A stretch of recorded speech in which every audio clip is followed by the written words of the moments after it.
finally March Madness predictions right. Who's our March starting five? And the MLB is back. All that and more coming right up. It's the Water Cooler. Where else would you rather be?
Good morning and welcome to the Water Cooler, your home for USC Sports Banter. I'm your host, Anthony Bettino, joined alongside Terrence Holton, Casey Kavanaugh, and Campbell Donovan. Now we are in the thick of March Madness, with the Sweet 16 just starting, and we're getting closer to crowning a champion. At the beginning of the season, we made predictions on who those champions would be. So let's see how close we got. As you patiently wait for... I'm thinking about a certain team in the desert right now. Can you just elaborate? Don't speak in tongues for the first time in your life. Okay. Thank you, actually. That's not a compliment. All right, Casey, talk about Arizona. Arizona has some serious depth. They have some serious young talent. I love Koa Pete. I mean, I've been watching him this year. I was at the game against UCLA at Intuit Dome. Braden Burries, too, has been so fun to watch. He should have come to USC, but he decided to go to U of A. They do this every single year where they peak early season. How do you know they're peaking, though? Because they are number 2 in the country and knocked off UConn and Stores. Peaking would be number 1. It's so difficult to talk with you sometimes. You know that? It's so difficult. I love how mad I make you. Well, I want to get into something that you alluded to a little bit, which is Michigan State, I think, is a bit of an underdog going into this March Madness, a bit. They're number 7 in the country. They're not at the top right now. It's no Michigan. And their defense is easily the best in the country right now. Jeremy Fears is... I have UCLA. I think UCLA might be the best team in the country. I think they have some of the best players, the Betts sisters, Kiki Rice. I think they're a phenomenal team. I just unfortunately think that UCLA might be the best team in the country. I have a team I talked about already on this show. I have Michigan, and you know how much that pays me to say. But I have Michigan. You guys are just picking... Known Michigan fan, Anthony Bettino. Seriously. I'm picking Michigan, even though I hate them so much. We're picking the favorites? You're mad that we're picking the favorites? That and also just, like, the teams that we hate. Well, guys, we've seen our picks. How are you guys feeling about them? I feel fantastic about my picks. First off, I have 2 number 1 seeds in one 31 or 33-1 for UCLA, and then Duke is the number 1 overall seed in March Madness. I don't know how I didn't have the best picks, to be perfectly honest. I'm feeling great, too. I mean, look, I think we should all feel great. I think we all have some great picks. You know, there's no participation trophies, but I think we all should get a little bit of a little pat on the back. Oh, my God. Oh, my God. I have Arizona, and I don't know if you guys watched the game last night. You know, they were saying it on the broadcast. They were saying it on the broadcast. There's no perfect game in basketball, but if there was, Arizona nearly played a perfect game. They shot over 60% from the field. Koa Pete, Braden Burries both had over 20. I mean, Arkansas is a solid team. Darius Acuff, though, carried, and still they put up the Wildcats put up the century mark. I know they got Purdue next, boiler up, but like Arizona, come on, bear down, let's go. That was a weird boiler up. Why? What? Wait, you said a lot. There's a lot of things said, and I don't think I agree with any of them, or maybe some of them. I'm feeling pretty good about my men's take. Michigan State. The reason I feel extra confident about this is I don't want a 1 or 2 seed to win March Madness. It's so boring. Duke, Arizona, I'm sick of it. Okay, Michigan State's really good too. Michigan State's good. If they beat UConn today, though, they're winning the rest. 17 of the last 18 NCAA champions have been 1 seeds or named UConn. So it's either going to be UConn or a 1 seed. And we also didn't know they were going to be 1 seeds or 2 seeds at the beginning of the season. Exactly. That's also, true. it's not really about who we want. It's who we think. Yeah. I don't want Duke to win. Yeah, I don't Why want would Arizona you to want win. Duke to Come win? on. Yeah, but like I picked everyone's Michigan. picking I hate Duke. Michigan with Everyone my in the whole country's heart. picking Not me. Duke. I picked Arizona. I'm different. And I picked them in November. I picked Duke in November, and they Ahead of became the the time. #1 overall seed. Ahead of the That time. feels pretty great. I picked All right. Santa Claus to come on December 25th. I'm Okay, special too. What does that even mean? What are you talking Anthony, how are you feeling about your takes? You know what?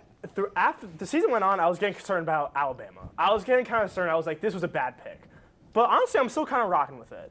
The end of the road, I think, is coming up. They played well. If they can make more than 23s, They made 23s against Yeah. Yeah, Texas. their Tech. It's a good team. threes are phenomenal, but they're playing Michigan, men's Michigan, and that's tough.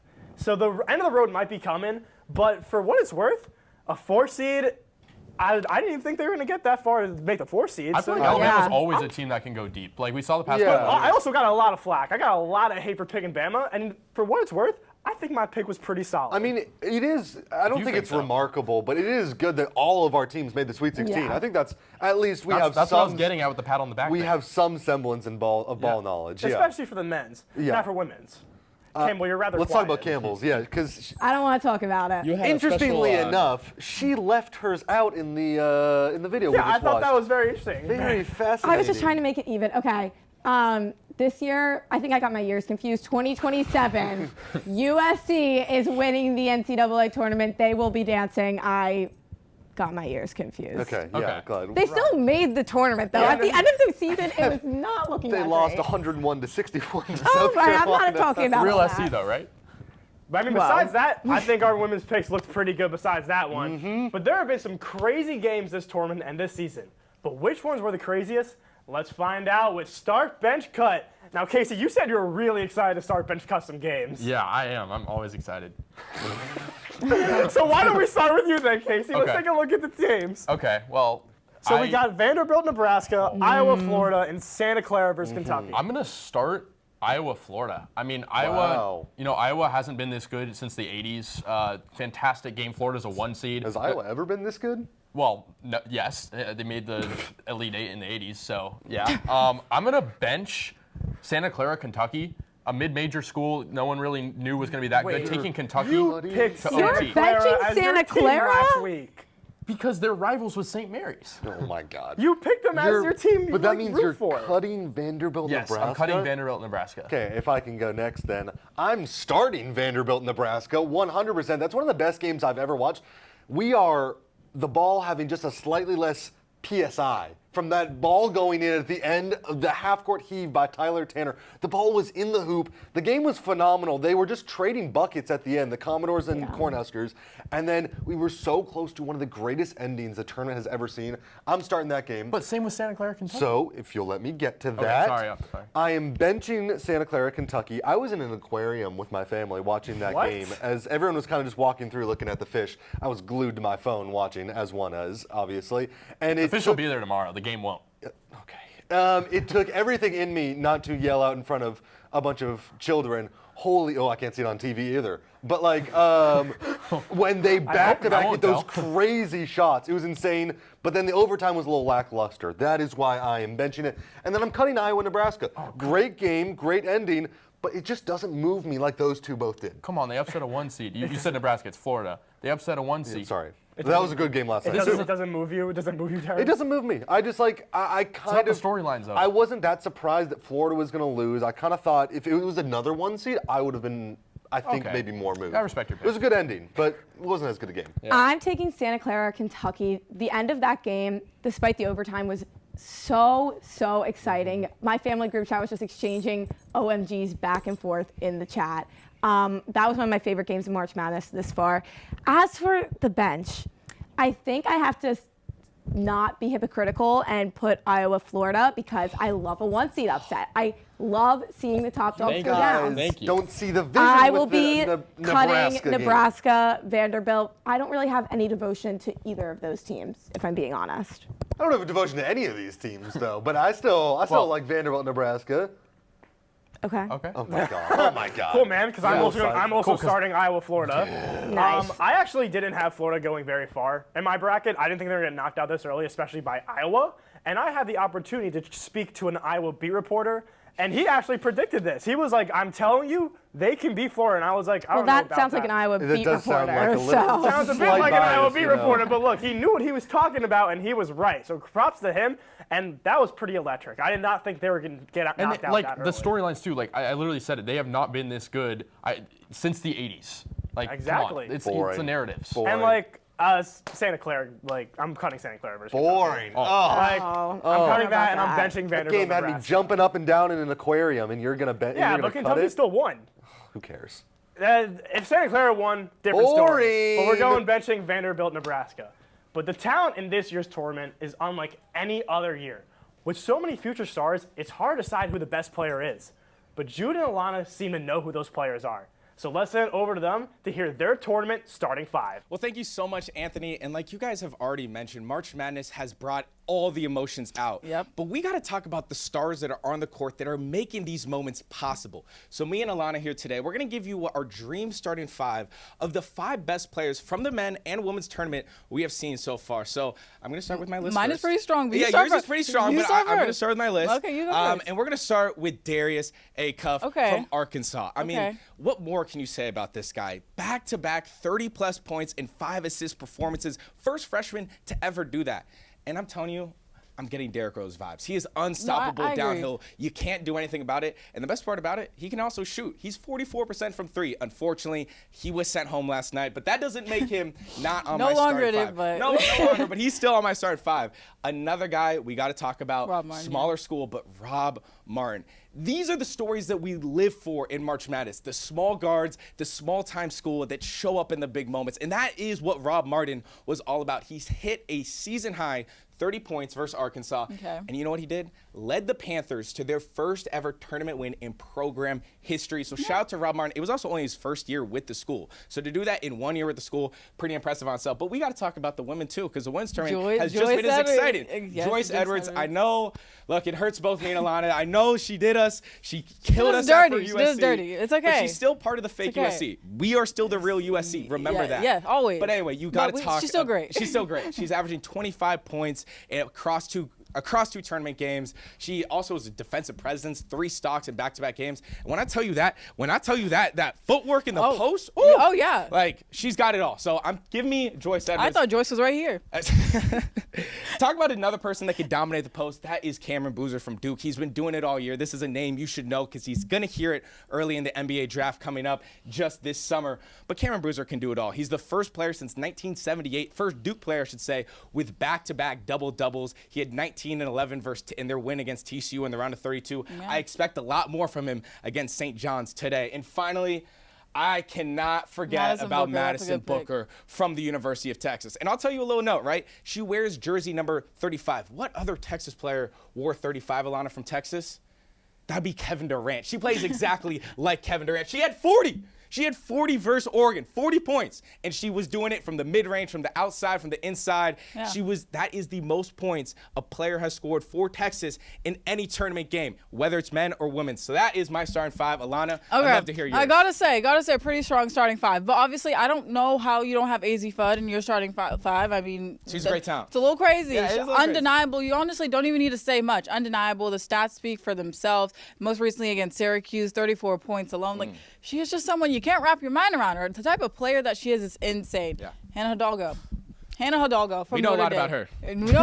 We do know a lot about her. The two-way player that she is, the versatility that she has, she's able to be like a menace on defense. And also imagine just her and AZ paired it would be together. unstoppable. It would be unstoppable. Creating those opportunities as well. Moving forward, Lauren Betts from UCLA, like the size that she adds to this lineup, she truly helps balances it out. She's 6'7". She's 6'7". Her size, her ability to protect the rim, just dominate in the paint, balances the lineup out. AJ DeBanza, BYU. He's the only male I have in this lineup, but he's strong, another dominant player. He's able to do a little bit of everything as well. That's number 1 pick right there. Number 1 pick right there. Just his ability to just showcase that dominance, shift the momentum, and just create those opportunities. And Sarah Strong. UConn, fellow Huskies right here. I mean, you already know how this works out, but just the way that she's able to just have dominance, her basketball IQ, insane. her low turnover rate, talk about it, her rebounding. Like, you can't tell me this isn't the best lineup you've ever seen. No, this I is mean, a great yours lineup. is good, I personally think my lineup is taking you, but you know what? It's going to be you a don't close have game. AZ at all. That's like You don't have Darius Acuff. Okay.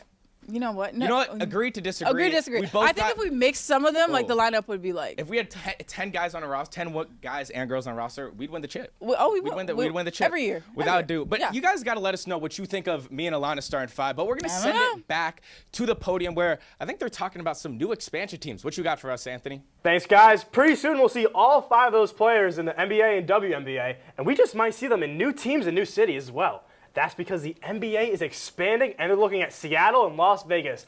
Both great cities, but one has to be the better team, right? So Liam and Casey are here to discuss just that. So, Casey, you love Las Vegas, I don't would you? love to hear So why Casey don't in the you Athletics start jersey that? defend Las Vegas right now. Oh my goodness, I'm going to defend Las Vegas. Okay, well, Las Vegas is good with teams that start there. The Las Vegas Aces, the WNBA team, has been really successful. The Golden Knights have been to 2 finals, have won 1. What about the Raiders? They didn't start there. They started in Oakland in 1960. But then what happened when they moved to Las Vegas? Not a whole lot. So Since 2020. But teams that start there. I Right? agree. I don't think the A's are going to be that great there either. But I think if a team starts there and gets the fan base, because like LA, Vegas is a very come and go type of city. You got to be good and you got to be relevant. You got to connect to the fans. I think Vegas will be good in that regard. That's a fair point. Do they have a fan base though? It's Las Vegas. No one really lives there The Golden besides Knights the have suburbs. a huge fan base. Fair enough, but the Raiders don't have really anything right now. They had a huge fan base in Oakland, arguably one of the biggest in the NFL. And then of course expansion team in the NBA won't move. That's true. That's true. Give me your Seattle pick. So you think they can win the hearts over of the Las Vegas faithful? I think it'll be, there's certain moves they'll have to take to do that. They'll have to really connect to the fans. Got to get good branding. Got to win. You got to win. If you're not making the playoffs. Well, that was the recipe for the Golden Knights too. That was the reason why they have such a good fan base. You have to win early too. Like you can't wait 5 or 6 years to make the playoffs and win things. It's hard to make the playoffs in the NBA, but you got to win right away. I think Seattle is the obvious decision for me. First of all, I want to say I do think that expansion teams in general are good for the NBA. Ooh. I think in the I don't market, think so. in the market in the NBA right now with the TV ratings, the TV deals, I think it's a future thing. I think 2028, 2029, that's when it should happen. But I do think it's good. Seattle specifically, we already saw the Supersonics. I think a storied franchise. Seattle fans were completely distraught when they left, and then from there, now they've been wanting an NBA team for so long. They have 3 of the 4 major sports teams. You see the Seattle fan bases. The Kraken? The Kraken, the Seahawks, the 12th man. They've clearly stated that they can win. I think bringing back the Supersonics is what's going to be good for them. And they have an arena. There's quite literally no argument against Seattle. As much as I'd love to argue with you right now, I think, the Sonics were robbed. I mean, I know the feeling, man. It's been almost 20 years. They're green and gold too. I can dip my foot in that pool a little bit, So you're switching over to Seattle then, Casey? Well, like you brought up. All right. Congratulations, Thank you, Liam. sir. You win the Thank you, debate. sir. We're going to take a quick break. When we come back, we talk MLB opening day, what sports moment we would change, and our water cooler cast superlatives. All that more coming right up.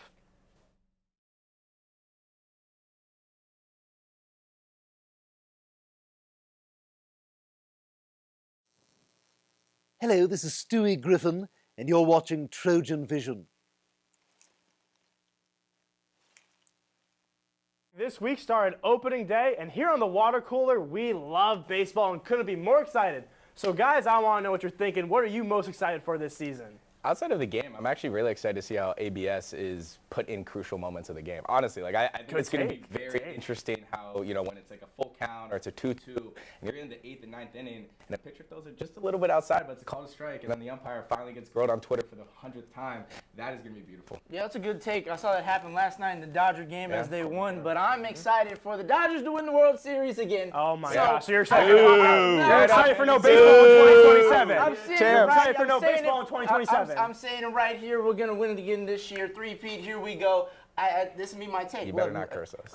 I'm not going to curse us. I said this last year and the year before that. We're 2 for 2 right now. You got to write it out. I'm writing You got to write it out. Well, so I'm sitting next to 2 Dodgers fans, and as we go towards a possible MLB lockout, I think my one goal for the MLB season is that the Dodgers do not win the World Series this year. Yes. I think that would automatically result in a lockout for the MLB. What? I think, listen, there's so much disparity in baseball right now. The Rockies right now have a 0.01 chance to make the playoffs. Yeah. So it's just not going to happen. Garbage. They need a floor minimum for the salary cap. Agree. I think that's supposed to happen in the offseason. Do you think there should be a cap, though?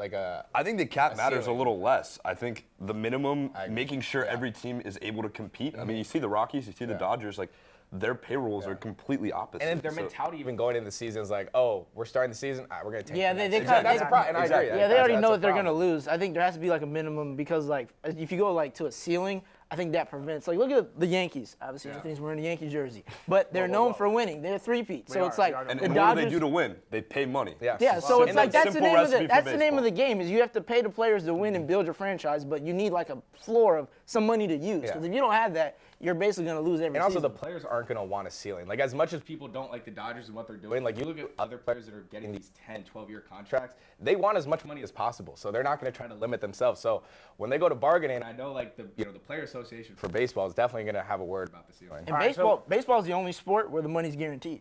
So Liam, reiterate one more time for the people what needs to happen for no lockout. Real quick. I think a minimum salary cap of anywhere from $125 million to $160 million for every team in MLB should happen. I think the Dodgers can't win the World Series. If the Dodgers win the World Series, auto lockout. And I think the Players Association needs to get together, collectively bargain with the MLB and Rob Manfred and come to an agreement on a minimum and possibly a maximum. I think those are the three solutions right there. All right, well, seems like Liam laid it out. Sounds like MLB should be listening to him. And now, look, we're all sports fans. We're no stranger to heartbreaking moments in sports. We've all been there, some more than others. With that being said, guys, if you could change any moment in sports history, what would it be? Jude, you look like you're about to start crying. Why don't you start he's very with you? passionate about this one with this jersey on. When it comes to my football team, I've only known heartbreak for 21 years. Obviously, the glory days were when I was not alive in the 90s, but I'm wearing this jersey specifically because of 2014 and the catch. I did say the catch because Des Bryant did catch it. It wasn't ruled a catch, though. I got to agree with you, Jude. It was a catch. In my mind, it's a catch. I got to agree. In the average ball knower's mind, it is a catch that Des Bryant did catch that ball. And if you want to say he fumbled it, well, he fumbled it and then he recovered it in the touchdown or the end zone, and it's a touchdown. So whatever you want to say, I don't agree with the play call on 4th and 2. We should have been running it with DeMarco Murray, who was one of the best backs at the time. But you know what? Regardless, it was a catch because we would have gone on and beat Seattle in the NFC Championship game. Yeah, I got to agree with you, Jude. That definitely was a catch. But for me, it's pretty recent.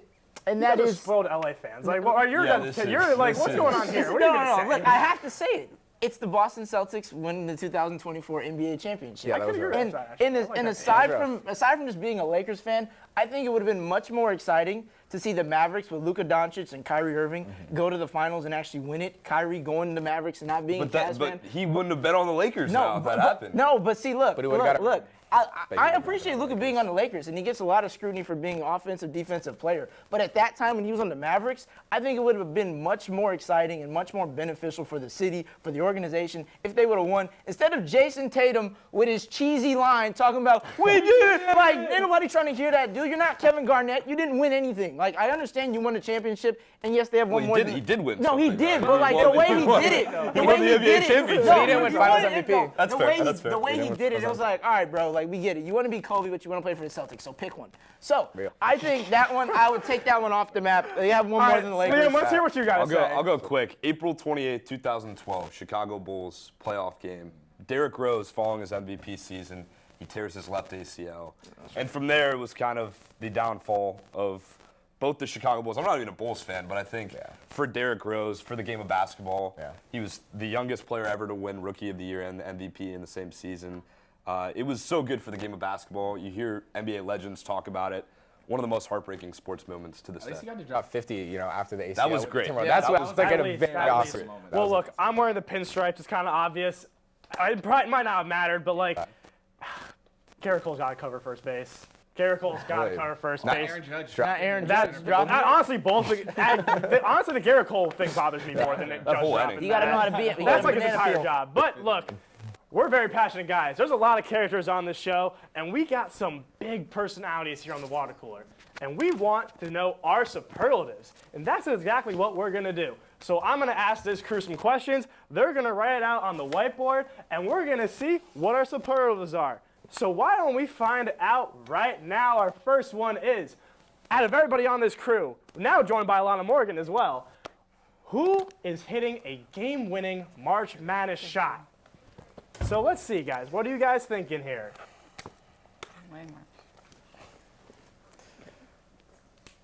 Real quiet. You guys are putting some thought into this.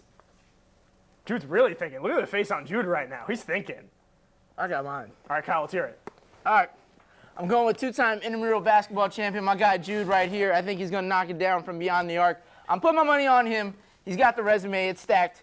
That's who mine is, but... I got to agree with that. Jude, I think I just saw you erase yours and put a different one name down. What you thinking? I'm taking Sammy. She was our point guard for our IM basketball team. She was a shooter. I felt like Kobe and Shaq with her on the court. So I'm taking Sammy hitting that game-winning shot. All right, Alana, let's see it. Okay, I have Kyle. I feel like not only will Kyle hit the game-winning shot, but he'll also start dancing at the end of it. So he'll be generous. Let me get 2 weeks. If there's one thing for sure, Kyle's definitely going to have the best celebration. Let me get 2 weeks. Ice in my veins, dog. Don't mess with me. I'm telling you. All 2 right. weeks. All right, well, let's see our next one. I'm excited to see this one. I think everyone's going to have the same answer for this one. Biggest bandwagon. Bro. Oh, Jude knows it immediately. Jude knows exactly who he's put in. I feel like, why would I spell this person's name wrong? You're spelling the name wrong? The names are pretty simple on the show. That's only 4 letters. Bandwagon. The names are pretty simple on the show. Oh, let's see. All right, Jude, you got yours down. Let's see it. I love you, my man, but it's got to be. How am I a bandwagon? I rep the same team every week. I never switch. The thing is, you're a fair weather fan, man. How am I a fair weather? Pick an NFL team. Pick an NFL team. You can't just be a Rams fan when they're winning. No, I'm not a Rams fan when they're winning, but I'm not a bandwagon because I don't have an NFL team. I don't switch teams. I have one team. It's the Dodgers and the Lakers all day, every day. It's never changed. I've never been a Warriors fan. And I've never been nothing other than that. That wasn't me. So I've never been a Warriors fan. I've never been a Warriors fan. Never. Okay. Whatever you say, Kyle. Whatever you say. Okay. Let's hear yours. Okay. All right. The reason why I put it at Alana, I'm going with Alana. I just think, like, you're a Warriors fan. I have to choose it. How is that a bandwagon, though? I like the Warriors. Have I gone to Yeah, another but team? you're a Warriors fan in 2015. Were you with me in 2015? Yeah, that's what you told me. I got to go with it. I got Curry all Kyle day. must have been living with me in 2015 to know that, but okay. All right, let's hear yours, Alana. Okay. I'm going with Terry. Let me explain. He might be from like the most non-bandwagon. No. I'm not gonna lie, he might be from the least bandwagon. I agree. Okay, listen. Terrence is waiting for a championship in Portland. Terrence, I really appreciate Terrence. He gave me some hate recently about my bracket that I thought was beautiful, and he has some takes that I don't agree with. So Terrence, I have to pick you. This is only right. It's a get back from what happened. Redemption. Alana's just got to Post game how those interactions are. All right, crazy straight, Terrence. Let's go one more, real quick, rapid fire. Most likely to go viral. Real quick, rapid fire. Oh.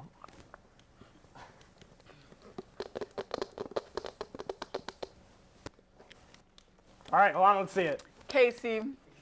Yeah. Obviously, well, his content is great on social media in general, so that alone will just go viral. But I feel like he just has it. The editing, the reels, he'll go viral any day. So. Yeah. All right, Jude, let's see it. Go on, Kyle. Yeah, this is a get back. I'm in a rebuild phase. This is when I was sports anchored with him. He was always doing these dances, and you know what goes viral on dances? I mean, how did Charlie D'Amelio get famous? So I think Kyle's on that path, and he's almost there. Let's talk about that. Kyle is Charlie D'Amelio. We're on the slow come up, but I got to give it to my guy Casey. I mean, Casey, so far, what he's been able to do, editing, all that. He's all over Instagram, TikTok. I'm rolling with him. But yeah, I'm on the come up, so appreciate you, Jude. Of course. Yeah, I think at the All get right, back. one more rapid fire as quick as you can. No thought. Thinks they know ball, but really doesn't. Wait, what? Thinks they know ball, but really doesn't. Wow. Okay. Real fast. No thoughts. Write it down right now. I don't know how. All right, Alana, your name's down first. You're going out first. I said you, Jude, but it wasn't like personal. Wow. It's all right. I said Alana. It's okay. Oh! It's all good. I said, wow. Casey, bro. I really don't. I don't think Casey has any ball knowledge, to be honest. Like, when it comes to talking about sports, like, does he even know sports? Like, I don't know. So that's my opinion. Okay. Well, I'm going to cut things off there before it gets too personal. That's all the time we have today for the Water Cooler. For our entire cast and crew, I'm Anthony Bettino. We hope you enjoyed the show. We'll come back to your home for USC Sports Banter. We'll see you next time on the Water Cooler.